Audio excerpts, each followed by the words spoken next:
मंडळी कधी काळी बिहार, उत्तर प्रदेश क्राईम कॅपिटल म्हणून ओळखली जायची, पण गेल्या काही वर्षातल्या घटना बघता महाराष्ट्राने यांना तगडं कॉम्पिटिशन दिलंय असं म्हणता येईल। महाराष्ट्रातल्या औद्योगिक शहरात बळावत चाललेली गुन्हेगारी, त्यातून होणाऱ्या हत्या हे आता महाराष्ट्राला नवीन राहिलेलं नाही।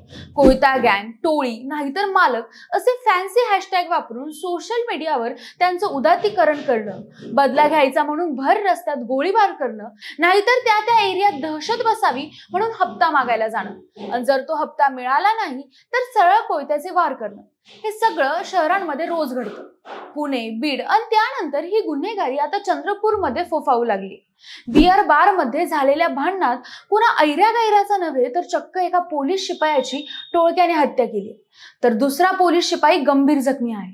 मुळातच जिल्ह्यात गुन्हेगारी वाढली असून पोलिसांच्या कार्यक्षमतेवर प्रश्नचिन्ह निर्माण झालेले असताना आता थेट पोलिसांच्या हत्येनं चंद्रपूर हादरून गेलंय।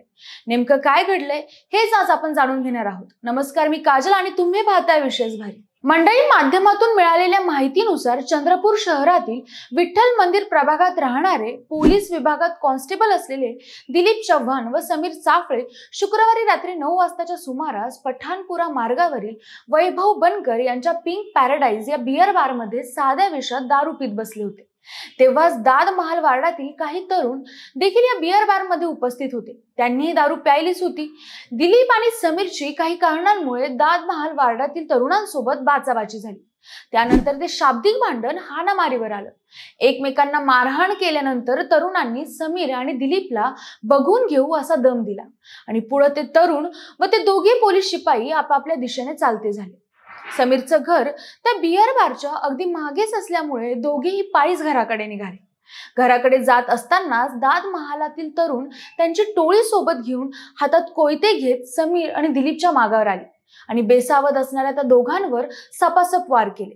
त्यात एका तरुणाने दिलीप चव्हाण यांच्या छातीत कोयता आरपार घातल्याने त्यांचा तिथेच मृत्यू झाला, तर समीरच्याही छाती आणि हातावर वार केलेत। त्यात समीर गंभीर जखमी झाल्याची चर्चा आहे। हा सगळा राडा सुरू असताना आजूबाजूचे लोक धावून आले आणि दोघांनाही जिल्हा रुग्णालयात नेण्यात आलं। तिथे डॉक्टरांनी चव्हाण यांना मृत घोषित केलं, तर समीर याला डॉक्टर चेपूरवार यांच्या खासगी हॉस्पिटलमध्ये दाखल करण्यात आले। त्याची प्रकृती गंभीर आहे। त्या हत्याकांडानंतर चंद्रपूरचे पोलीस अधीक्षक मुमक्का सुदर्शन यांनी तातडीनं बैठक घेत गुन्हेगारांना शोधण्यासाठी कमांडो पथक तैनात केले। या तपासात आकाश शिर्के नावाच्या आरोपीला अटक केली असून इतर फरार आरोपींना शोधण्याचं काम सुरू आहे। शिवाय मंडळी, ही घटना म्हणजे या गुन्हेगारांचा वाढता कॉन्फिडन्स आणि पोलिसांचा धाक कमी झाल्याचं उदाहरण आहे। जर पोलीस शिपायांवरच हल्ले होत असतील तर सामान्य नागरिकांचं काय, असा प्रश्न जनतेतून विचारला जातो। शिवाय हा वाद नक्की कशामुळे सुरू झाला हे अजून समोर आलेलं नाही। स्थानिकांच्या मते पठाणपुरा गेट परिसरात नेहमीच गुन्हेगारीच्या घटना घडत असतात, पण पोलिसांवरच हल्ला झाल्यामुळे चंद्रपूरमध्ये कायद्याचे कसे 3-13 वाजलेत हे अगदी स्पष्ट दिसून येतं। शिवाय गेल्या वर्षी चंद्रपूर जिल्ह्यात 4 वेळा गोळीबार व 1 वेळा पेट्रोल बॉम्ब हल्ला झाला। विशेष म्हणजे जुलै 2024 पासून गोळीबार व गंभीर गुन्ह्याचे सत्र जिल्ह्यात सुरूच आहे। विशेष म्हणजे गेल्या वर्षी रेती तस्करीच्या प्रकरणात शिवसेना युवा पदाधिकारी शिवा वझरकर यांची चाकू भोसकून हत्या करण्यात आली होती। तेव्हापासून जी अशांतता पसरली आहे ती आताही सुरूच आहे।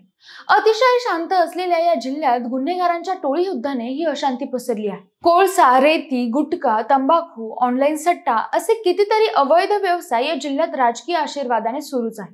राजकीय नेत्यांनीच या गुन्हेगार व गुंडांना पाठिंबा दिल्याचा आरोप नागरिक करतात। काही पक्षांच्या राजकीय नेत्यांचे वाढदिवस तथा सणासुदीच्या होर्डिंग, बॅनर, पोस्टर बघितले तर सर्व रेती तस्कर, कोळसा, जुगार, गुटखा, तंबाखू तस्करीत गुंतलेल्यांची छायाचित्र बघायला मिळतात।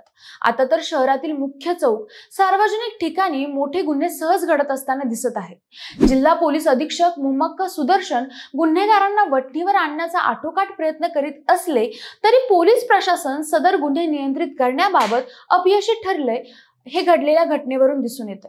औद्योगिक जिल्हा असलेला चंद्रपूर हा अतिशय शांत जिल्हा म्हणून राज्याच्या राजकारणात ओळखला जात होता, पण लवकरच पुणे आणि बीड नंतर चंद्रपूरचा नंबर लागतो की काय असं सगळ्यांना वाटतंय। आता चंद्रपूरची ही बदलती ओळख थांबवण्यासाठी पोलीस प्रशासन काय करणार याकडे सगळ्यांचं लक्ष लागलंय। या सगळ्या घटना आणि राज्यातली वाढती गुन्हेगारी बघता महाराष्ट्र देशातलं नवं क्राईम कॅपिटल बनेल का?